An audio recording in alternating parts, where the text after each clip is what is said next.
Ranka da mu kuma? Wallahi ku ne. Ta yaya kuma ranka daɗe? Ni na tare ilimi falkaina.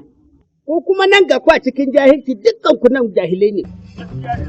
Babu wani wanda yake da turanci ko da wanda za su kara da turanci babu.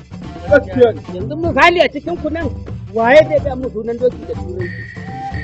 To kai kalle na kana sanar da bai idanu. Kai zaman binni sai ka bada amsa ai. Ko? A wurin yan dako ba? Zaman binni na wajen yan dako ne. Yan dako zai iya turanci ne?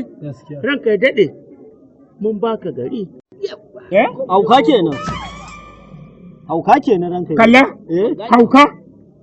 To ranka daɗe, talla ya isa ya baka gari ne?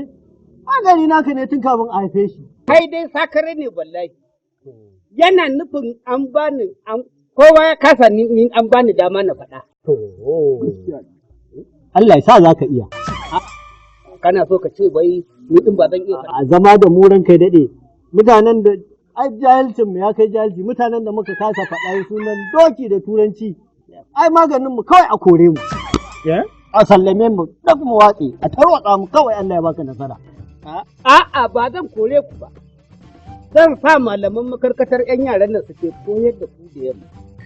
Wannan shine abin da na yanke shawara. Allah ya ce. Sannan kuma sunan doki da turanci shine dog. Sunan doki da turanci. Sunansa dog. Dok. Kwarai. Gaske. Ranka ya daɗe. Ai abin ba wahala. Gashi yanzu ai mun ƙaru. Da ƙarya ba? Kalla?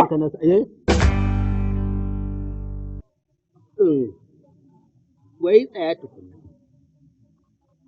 Wane ne yake ƙaryar ne in kalla? Madumin. In ba ƙarya ba, ya zai ce abun ba wuya. Inda ba wuya, da tuni ba mu faɗa ba. Kwarai. Ha? A'a, wannan ƙarya kake madu. Gaya mana sunan kaza da turanci. Ni Allah ya taimake ka wane mutum. To. Ai ni ilimi na bai kai nan ba tukunna. Ranka ya daɗe duk komai mun baka gari. To ai sunan kaza da turanci fa. Ɓaro-ɓaro faika. Ita ce kas.